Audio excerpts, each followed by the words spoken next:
आणि हिशोब तपासणीचं काम नाथबाबांच्याकडे दिलं. हिशोब तपासत असताना ज्या जीवनामध्ये हिशोबात थोडी चूक खपत नसेल त्याचं जीवन किती निष्कलंक असलं. एक दिवस असं नाथांच्याकडे हिशोब दिला आणि हिशोब करत असताना नाथबाबा रात्रभर हिशोब करीत. एका पैची चूक एकाची पैची चूक मला सापडणार त्यांना. पहाटे 4 वाजले.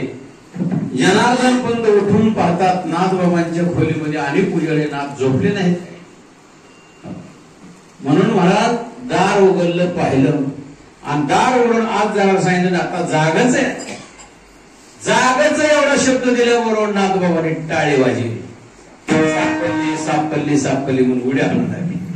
उठून आनंदात उड्या हाणून लागली.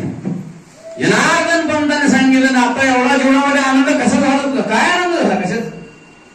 म्हणजे एका पैची चूक सापडत नव्हती ती सापडली म्हणून जीवनामध्ये आनंद. त्यावेळी जनार्दन पंताने सांगितलं ज्याच्या जीवनामध्ये एका पैची चूक सहन होत नाही त्याचं जीवन किती निष्कलंक असलं पाहिजे आणि ती योग्य वेळ आता अनुग्रहित करण्याची आलेली आहे.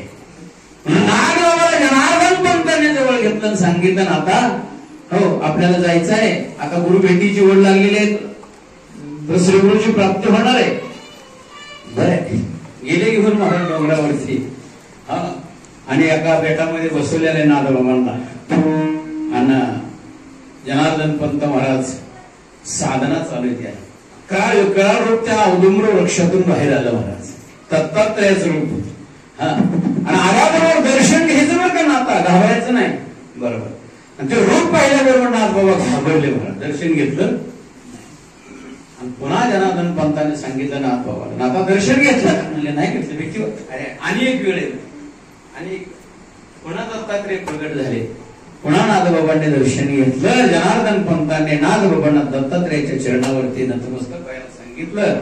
दत्ताचा अनुग्रह नाथबाबांना झाला. दत्त संप्रदाय चालला आणि नाथबाबा महाराज पूर्ण विद्येत पारंगत झाले. आणि पूर्ण विद्येत पारंगत झाल्याच्या नंतर जनार्दन पंतांनी सांगितलं नाथांना नाथा आता तुम्ही गृहप्रवेश करू शकता. नाथबाबा सुटसुटीत सांगतो आपल्या साधना चालू झाल्या नाथांच्या.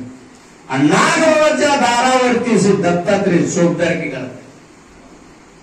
कितीतरी वर्षांना असणारे जनार्दन पंत आले. जीवनामध्ये आनंद झाला आणि त्या आनंदाला अनुसरून नाथबाबांनी पुन्हा महाराज लेखणी उचलली आणि अभंग रचना केली.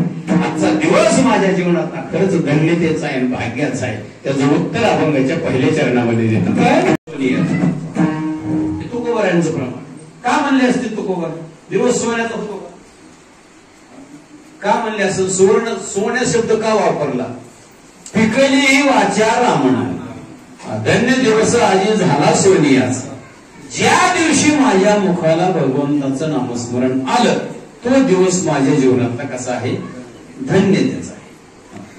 पण तुकोबारांचं दुसरे प्रमाण आहे धन्य आजी देन झाले संताचे दर्शन.